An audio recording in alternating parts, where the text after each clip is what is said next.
The first round of the license exam comes to an electrifying end, but did all of the young heroes of UA High School pass the target practice test?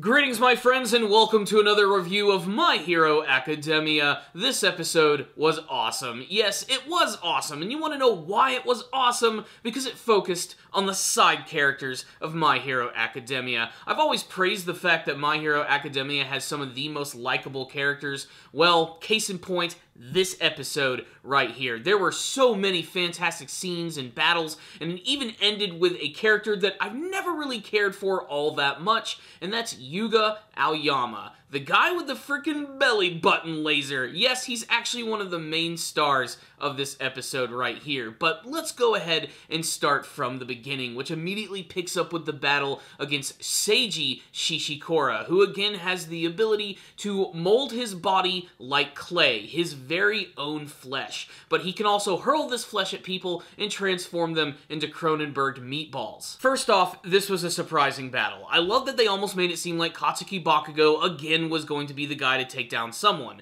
But no, he actually ends up getting captured himself due to a secret trick from Seiji and gets turned into a freaking Katsuki meatball. That leaves only Denki Kaminari. And Kaminari here truly proved that while he is incredibly dense, he's also very resourceful, and he has the drive to want to be a successful hero. And he's actually got this brand new equipment which allows him to have the edge in battle now. He has these shooters which are on his arms, which fire these discs, which sort of act like an electrical conduit that connects to his very own body. So whenever he throws one of these things out, it can actually create this massive line of electricity that connects directly to him. In fact, if he throws out multiple ones of these, he can basically create a giant electric web which he can move and manipulate around, giving him a huge control of the battlefield. But the way that he demonstrated it here was just so incredibly ingenious, because right before Katsuki Bakugo went away and turned into a friggin' meatball, he gave Kaminari one of his grenades, which he threw at him as a distraction, which allowed him to set up this big attack,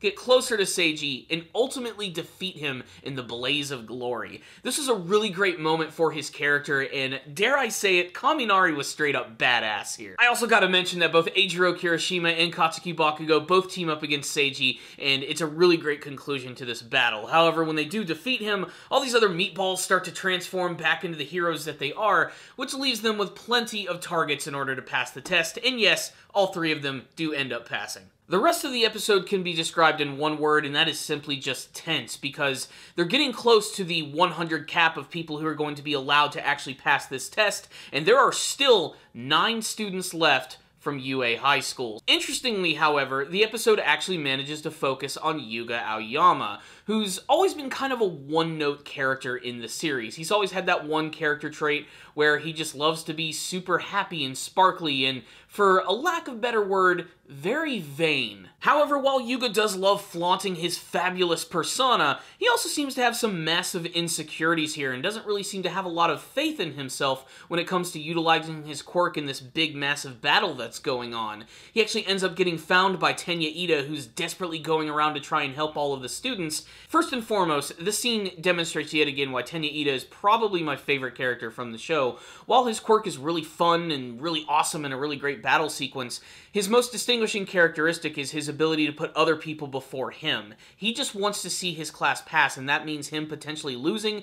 He will actually do this, and this big moment actually ends up influencing Yuga. And it's a great moment for the character because, one, we finally start to dive into very small parts of his backstory, seeing him as a young child, confronting his mother and father, and asking them why he's so different from all the other kids. Now, of course, this scene can be interpreted a number of different ways, but of course, I think a lot of it really has to do with the fact that the dude shoots a freaking laser from his belly button. Like I said, the scene can be interpreted a number of different ways. I'd love to hear all your thoughts about it in the comment section below, but ultimately this leads to a really great scene where Yuga goes to the top of the battlefield, gets on all fours on his back like a freaking crab, and launches his belly button laser into the air like a beacon, like a calling for all of his friends to come, and all of the other students of UA come together, utilizing their special techniques and combining them all together to take down their opponents and actually all end up passing. Now, I could sing the praises of this scene all freaking day. In fact, I'm gonna go ahead and do it right now in the rundown of this episode of My Hero Academia. This episode was such a great showcase for all of the side characters of the series. It was action-packed, it was heartfelt, and it was also tremendously funny at moments. I kid you not when I say that this anime series has one of the most perfect combinations of action and comedy. There are some moments in this episode which are just so freaking hilarious. Most of them are visual gags, but they manage to hit it home. Especially at the end of the episode when all of this chaos is going on, when all of the students of UA come together utilizing their quirks. I love that pretty much everybody gets to do something awesome.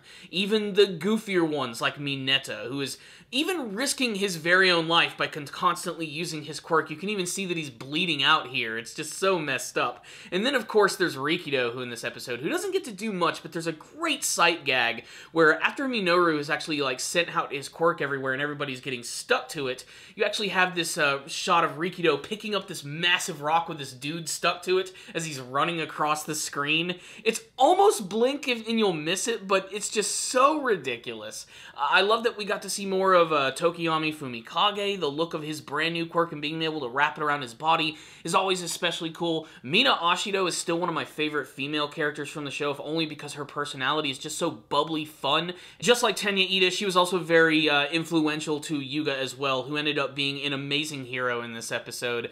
The scenes of him and Tenya Ida throughout this episode, though, are definitely some of the funniest stuff that I've ever seen, as Ida understands him, but not fully. There's a lot of awkwardness between these characters, which is played out in a way that almost kind of reminds me of like a buddy cop movie. I don't know, it's just really freaking clever. Even Toru, of all people, finally got to do something that was kind of interesting, and I always forget that her character exists, but I think that's kind of the entire point of her, because she's invisible. You never see her, but she actually has this brand new ability where she is able to blind people with this like massive light, which I'm guessing is reflecting from her bending her invisible body, but it's just so clever the way that it's actually utilized, and I hope to see more of her in the future, and it still makes me wonder if we'll actually ever see her. I'm still unsure if she's constantly invisible at all times, or if she has the ability to turn this ability on or off. It'll be a fun thing to see. So let's wrap this one up, shall we? This episode had some fantastic action, some great character moments, lots of laughs, and a really great ending with all of the students of UA passing the very first test. There's also a post-credit scene, which is mostly just building up the next part of the exam, which is going to involve saving people in a scenario where there's a massive disaster. But they also take the time to introduce some other characters, like this other member of Shiketsu, who kind of looks like Cousin It from the Addams Family. I don't know, he seems like he's one of the more important members of the group, so don't judge a book by its cover, especially in My Hero Academia. Again, it's the characters that make this one, and this episode right here is definitely incredible. I'm giving it a 5 out of 5. I'd love to hear your thoughts about it. You can tell me all of them in the comments section below. Did you guys like this episode? Did you not like this episode? Who was your favorite character in this episode right here? What did you think about Kaminari finally proving that he's not so dense and can actually do something pretty clever in a battle? And what do you hope to see from the next big part of the license exam arc? It's almost coming to a close. Let's start a discussion, guys. I'll see you guys next time, and as always, stay down now, baby.